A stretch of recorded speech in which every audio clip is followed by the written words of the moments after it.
is just something that had been brought to my attention, Yeah. and you know how rumors go. But looking at kind of the progression of events, Right. it just begs some questions that I think really can only be answered by you. So I'll just ask some questions, and then at the end of it, if there's anything that you want to clarify, or if there's a Sure. topic that you think is important to talk about, then we can do that. But I think that the thing that's been pointed out to me that is the most glaring is the way that the wording of meet and confer seems to relegate the minority associations to the sidelines. Right. And so I guess my question is, why is it that if you want to have your dues deducted from your paycheck, that you have to join the POA first?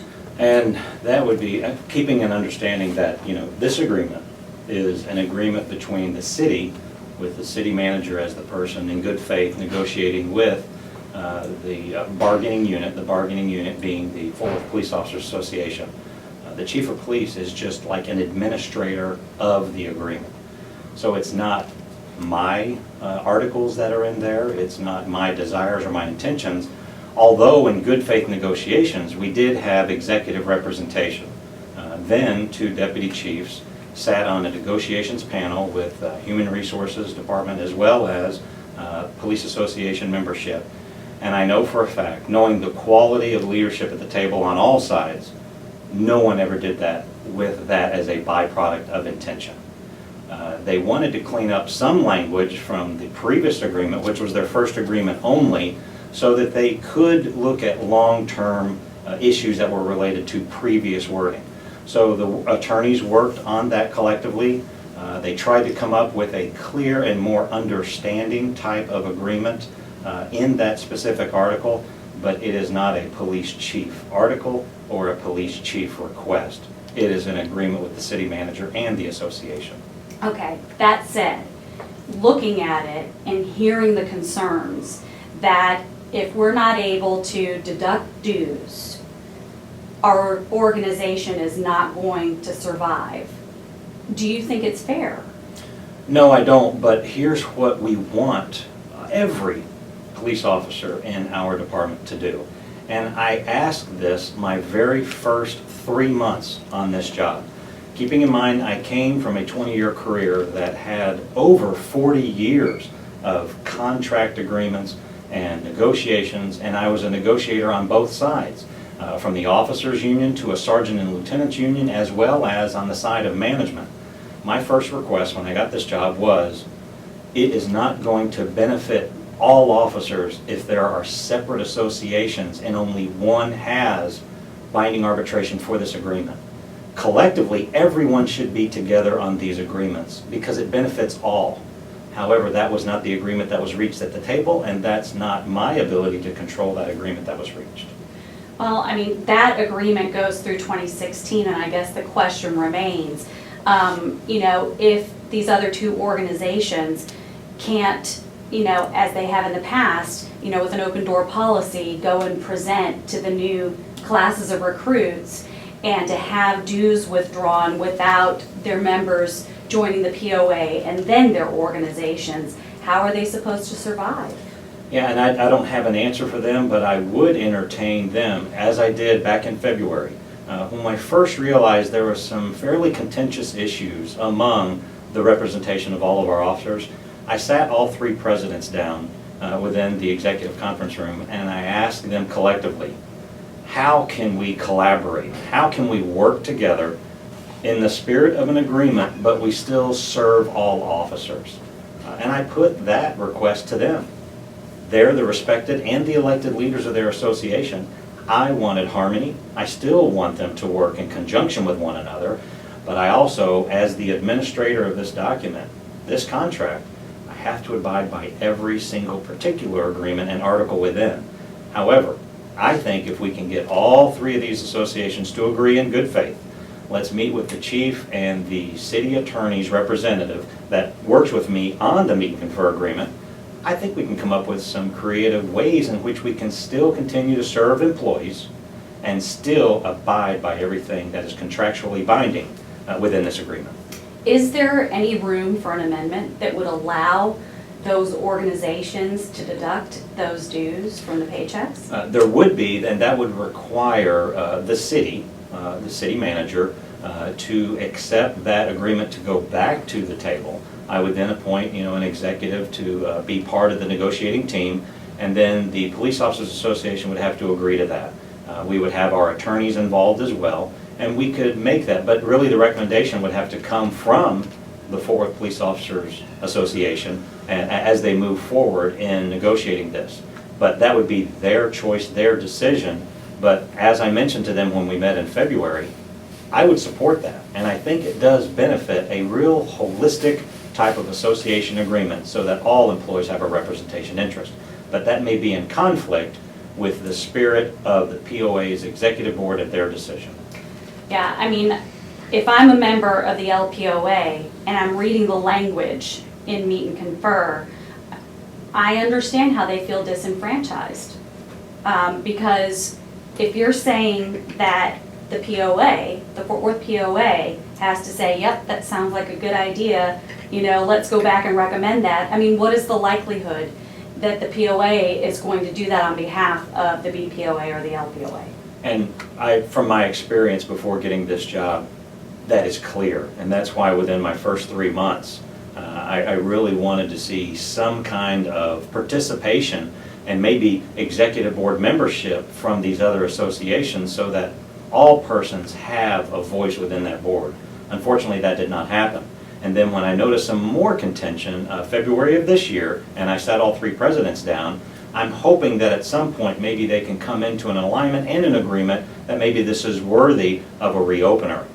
However, what I would recommend to the associations that do not have a voice or a representation here, start utilizing those peer members you have that work within your divisions or within your bureaus and use your voice because they are paying members and get them to entertain this idea or this, at least this concept of an idea, because I would support it as it moves forward.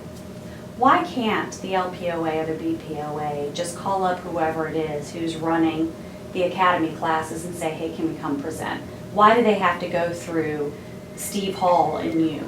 Well, I going off track real quick, I didn't know if is that clearly articulated in that way in the contract? I think so. Because in Article 3, I didn't see that language that they had to go to the president first or me. I know that it has to have my approval, but I didn't see the language of presenting to an academy class per se. Okay. What's your understanding of what has to happen? The previous agreement, that I think that language was fair, and I think in the new agreement, and we're going to have to look through it to help your story, but I think we clarified some of that wording in the new agreement. So I don't even know if today the Fort Worth Police Officers Association makes presentations, and the reason I say that is that schedule is so compacted within the academy and the training guidelines of TCOL, there may not be room for even the POA to go down. So I'm not aware that they are going down, but even if they wanted to go and present to the new recruits, the POA has to have my agreement and my support in doing that, and they have not asked for that yet. So that's the same for all 3? I'm not sure, that's why we have to check it. Okay. I mean, I was looking at the things that, the voluntary payroll deductions, and, this is where it just jumps out at me. That if you want to have money deducted for YMCA dues, that's no problem. But if you want to join TMPA or the Black Police Officers Association, you can't do it without going through POA. Yeah. And that was, topic of bargaining, topic of negotiations, and this was an item that was clearly one of the focal points for the POA. And they have the membership on that panel to start negotiating this in good faith. And that language was agreed and supported by the table, the labor and management sides of the table, as well as the attorney representation, and then finally approved by the city manager's office. But unfortunately, it is not my agreement where I said that is how I want it done. As someone who seems open, that everybody should have a voice. Yes. I mean, do you think that's fair? Well, I have to respect the article in the agreement because all parties were represented. So the POA Executive Board felt that that was a very strong topic of bargaining, and they came to the best agreement. Now, considering what is fair from my position, would be inappropriate to comment on the agreement, because I wasn't a negotiating member at the table. So I don't know about the days or weeks or months of negotiations that took place prior to that particular agreement being agreed upon. I don't think that the members of those other two associations would say that it was a fair agreement because, you know, although the POA was there and was bargaining for that, you know, their voices weren't heard. Correct. And I would agree with them. And that's why in February, I really want them, you know, going forward, please, it's for the best interest of every police officer in this department. We should be working together on these issues. And they know that my door is open, they know where my office is, and they all have my cell phone number. But specific items of bargaining is not, I'm almost powerless there because that is agreement strictly on binding arbitration from the POA and the city manager. Do you think, and you know, this is just, you know, I mean, their livelihood depends upon, you know, being in good standing, you know, with you or with their supervisors or what have you. You know, although you say your door's open, you know, they've got your cell number, I mean, I doubt that any of these people would pick up their phone and call you, you know, to say, you know, I really don't think this is fair. Do you think that there's some mistrust or distrust there? There's not 1 ounce of mistrust or distrust from my position. And now looking back, I wish if anyone ever heard that they thought these negotiation or these terms of negotiation were a little bit unfair, they could have shared that directly with me because I have representation on the negotiating table. So those are appointed positions of executive ranks that are exempt from the agreement that are negotiating in good faith as management for the police department. So if there is a distrust from their end, that's why I want them to talk with me, meet with me, so that we can work on these either misinterpretations, miscommunications, rumor control together. In fact, when I have held over 30 employee and supervisor and community forums in the last 3 years, I end every one of them with, are there any items of misunderstanding or rumors that I can address or clarify for our employees? Every single employee meeting is closed that way. But specifically, since they are in positions of power, they are empowered to actually have that direct line of communication with me, and I strongly encourage them to utilize it. I think it's underutilized, and I take fault for that as well. I need to call them more often, but in items of negotiation, that's strictly off limits. Knowing that this issue is out there, you know, you said that you're open to the idea of there being an amendment, or that issue is brought up so that you can find a way to make sure that the others have a voice. What can you do going forward? Well, the first thing was I'm hoping that some clear lines of communication between these 3 presidents can be increased over time so that they understand that, we know that one association is literally the author and the person receiving all the rights enumerated within the agreement. But we also have to look at a larger picture of going forward that we're all in this together. And all of us are working collectively towards serving our residents and making this the safest major city. If these issues detract from our ability to truly be cohesive as an organization, it needs to be addressed. And that's why I sat them down, and I want to meet with them in the future so that we can build those partnerships, regardless of what it states in here. I think if they bring some true issues to me that they feel is maybe unfair or they weren't represented, the least I will do for them, and right now the most I could do for them because of the binding arbitration, is we can have an open discussion with the city attorney. That is the legal representation that interprets the agreement, and maybe there is an alternative that was never even considered in the past, but we need to do it with all 3 associations so we remain fair and we keep including all of our stakeholders. Okay. So there was this meeting that occurred in February with me and the 3 presidents? No, with a couple of those sergeants. And I know one of them is the member of the BPOA and the POA, and I don't know about the other one. What meeting are you talking about? The meeting that the meeting that they had with Mr. Daniels. Oh, okay. So there was a POA person there? Well, yeah, because one of the guys is a member of both organizations. Oh, okay, okay. But, and, when we're talking, you seem very open and you're, even open to dissenting opinions. Right. But when I'm reading the email that you sent to the heads of these organizations, it comes off angry, as if Okay. you were offended Okay, that they met with him seemingly behind your back. okay. What was your concern? First of all, that would not be the first meeting. I let other meetings simply go by the side. But I am specifically listed in here by rank as the person that will make sure that this agreement is never violated.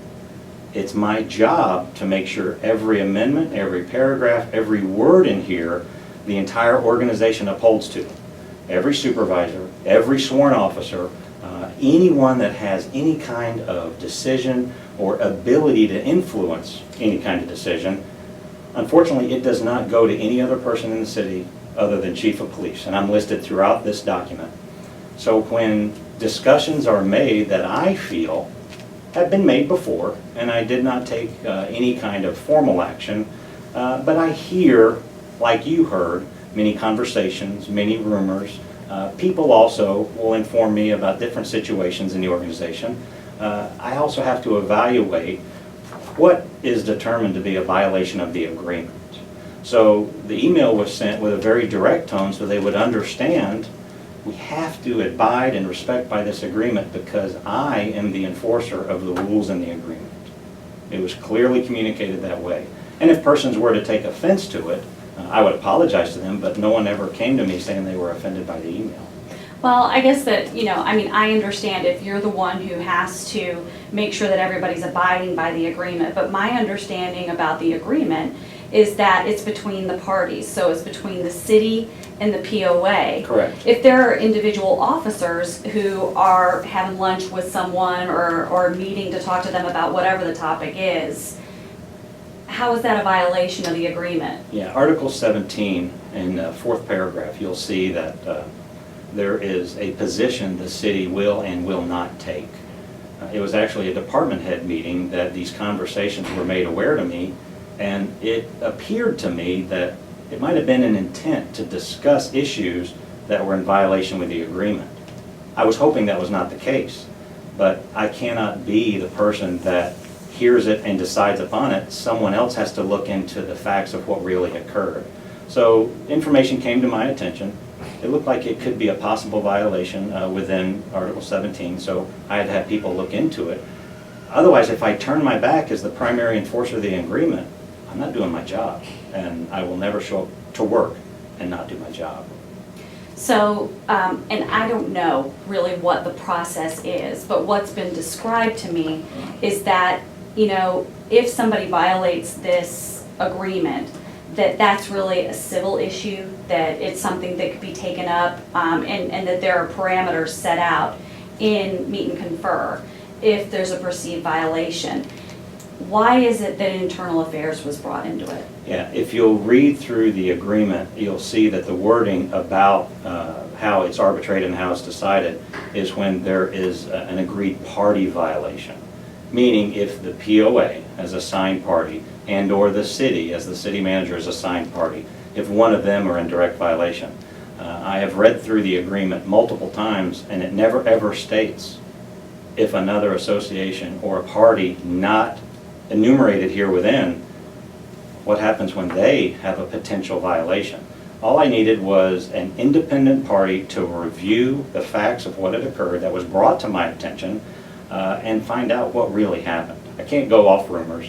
I can't go off someone sending me an anonymous email to the police chief website. I really just wanted to get the facts and keep it as low-key as possible. Keeping in mind that is a consistent standard we do across the entire organization. When there is a hinted allegation of possible violation of policy, excessive use of force, or a bad pursuit, even though we don't have the facts yet, some independent party has to do the investigation. It does not enumerate here within who should that party be. It only lists when the affected signing parties have violated the agreement. So that is the gray area that when we go back to the table, it will get cleared up. Okay. Okay, I see what you're saying. So, on the other side of the fence, the people who are representing these associations. Yes. And their roles in this, I think any police officer would look at, IAD, that's a place you don't want to be. It's intimidating, even if there is no violation found and you're cleared, you still kind of have this hanging over your head that you got called to IAD. So, talking to a TMPA attorney, that person looks at this and says, well, that was heavy-handed. They're throwing out terms like official oppression. What would you say to that? What would their recommendation be on who should investigate information brought directly to my attention from an attendee at the meeting that's worded possibly in violation? Who is the person that should look into it? Because if they come to me with that recommendation, I will use them next time. But keeping in mind, since the spirit of this agreement in 2008, this has never ever occurred. So when I posed the question to our entire command staff, this is after everything was said and done and closed, and there was really no clear intent for a violation of the agreement. I asked them who should investigate information brought to my attention of a violation of the agreement. 100% of the command staff said, of course, internal affairs. That's who does the fact-finding for us. But keeping in mind that we have a discipline guideline that's been in place since April 15th of 2011. And even within the discipline guidelines, this matter is not brought in there. It's not listed there because we've never had that happen before. So that is also something we have to discuss, but the discipline guidelines are in place so that regardless who investigates any misconduct, it's handled at the lowest level possible, meaning discipline, and the goal, and right now we're proving over 85% of our violations involve training or supervisor mentoring. And that's a good place for an organization this size to be in, that we have less serious cases and much greater training that we're actually using for our employees to make them better police officers, and they know they're supported by management. I'm just trying to get some clarification for myself. My understanding is there were 3 people at this meeting, that there were 2 police sergeants and the assistant city manager. Correct. That's correct? Yes. So this was brought to your attention by your boss, Mr. Daniels, that this Yes. may have been a violation? Yes. No, Mr. Daniels just explained to me some concerns he had about some very specific personnel issues and morale concerns and ongoing investigations that were brought to his attention by people at lunch. And it was unusual because those are items that usually an affected police association member and or peer would bring those matters to the attention of management, not to the city manager.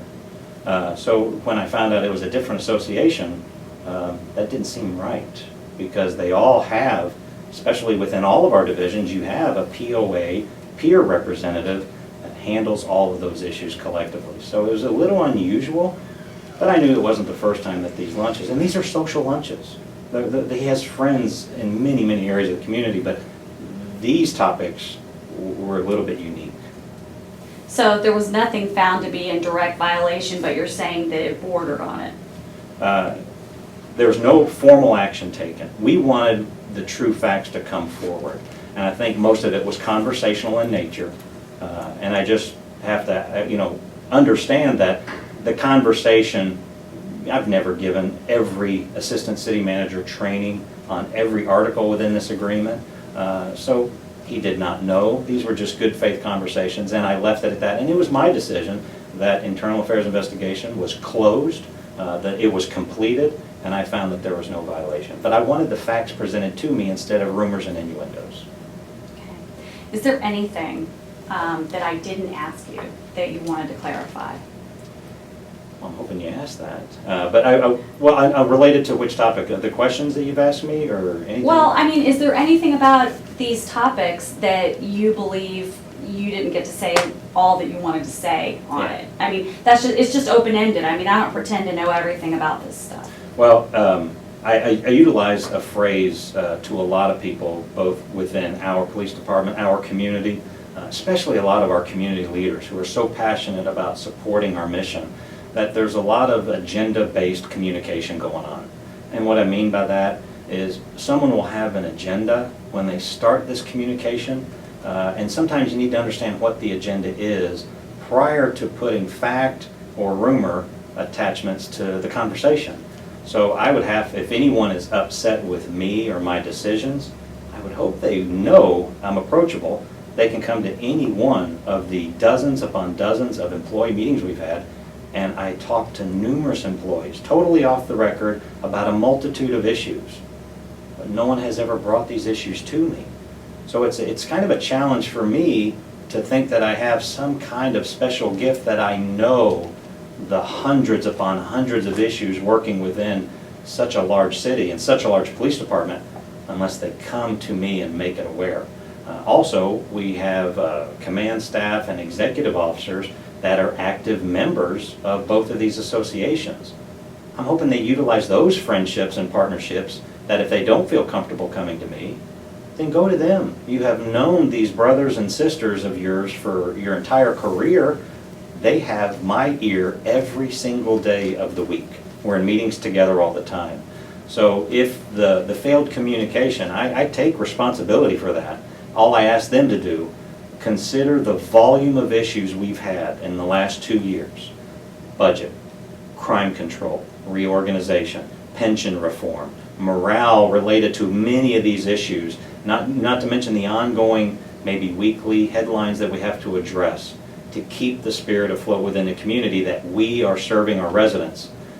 If they have issues that are high priority for them, they need to come to me and make it a high priority for me, because they know I'm a person of my word and I'll work with them on it. So at that meeting that you had with the head of all three associations, the LPOA and the BPOA didn't say to you, you know what, it's really a drag. We can't deduct the dues, automatically, and we can't go present to the recruits, so our organizations are dying off. They didn't say that? 10 minutes ago was the first time I have ever heard anything about payroll deduction related to another association. No one has ever brought that to my attention formally or informally, via email, via website, via text, via Twitter. It's never ever been brought to my attention. And when I had all three of the presidents there, my goal, keeping in mind the meeting was post-email. In the email, I requested, I wanted all of them to come together so we can talk about this. My goal was, I wanted them to know that they had my attention with that email. And it was so important, I wanted to meet as soon as possible. But we have to work in collaboration with one another. And my goal to get all three of them together was, whatever is going on that you feel I did, either in support and or not in support of you, let's clear the table today. Then, back in February, we have got to move forward together. But unfortunately, it appears we have not made any progress. And my challenge to all of them would be, utilize my rank, utilize my position, and let's work collectively together. But if you don't come to my meetings or come to my door, I've never been invited to a membership meeting. I don't just make myself available, so please, I want to engage, I want to be a part of many solutions. I just need to know that these are problems for you so I can work with you on them. Okay. Did you say what you wanted to say? Yeah. Okay.